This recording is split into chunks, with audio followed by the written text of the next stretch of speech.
કે બેટા તમે બંને સુખેથી રહો શહેરની અંદર, અને હું અહીંયા જ જે કંઈ મજૂરી કરું છું એ મજૂરીની અંદરથી મારું ગુજરાન ચલાવું છું, એટલે હું આવી રીતે જ રહીશ. એટલે એક દિવસ આ તેમનો દીકરો અને દીકરાની વહુ બંને એ ઘરે આવે છે. તો એ વહુ જમવાનું બનાવે છે, પરંતુ એમની સાસુને પીરસતી નથી. એટલે પેલા જે વિધવા બેન હતા એમણે પોતે એ જમવાનું એ પોતે કાઢી અને જમી લીધું.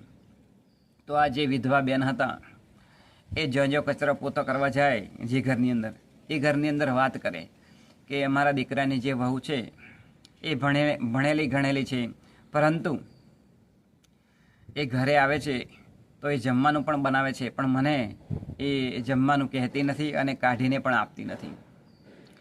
એટલે હું મારી જાતે કાઢી અને પછી હું જમવાનું એમ કે જમું છું. આમ વિધવા બેન જેટલા ઘરે જાય ને એટલા ઘરે બસ આ જ વાત કરે કે અમારી દીકરાની વહુ છે તે બહુ ખરાબ છે, મને માન આપતી નથી, મારી કોઈ મર્યાદા રાખતી નથી, બસ નવરા પડ્યા નથી અને વહુની વાતો કરી નથી.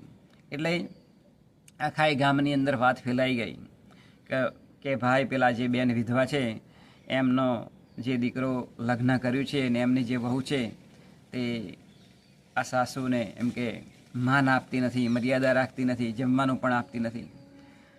ભલા માણસ, એમાં બગડી શું ગયું? જો સાસુ પાસે સારા હાથ હોય, સારી શક્તિ હોય તો પોતે જમવાનું કાઢી લે તો એમાં વાંધો શું આવે? પરંતુ જ્યારે નવરા માણસ પડે ને એટલે એકબીજાની નિંદા કુથલી કરવા માટે અને ઝઘડો કરવા માટે એ પોતાની મનની અંદર એ મનસૂબો ઘડી કાઢે છે અને એ આખા કુટુંબની અંદર એ વેર વિખેર કરી નાખે છે. આવી રીતે જે ભૂલો હોય એ પેલી જે સાસુ છે તે આખા ગામની અંદર ફેલાવે.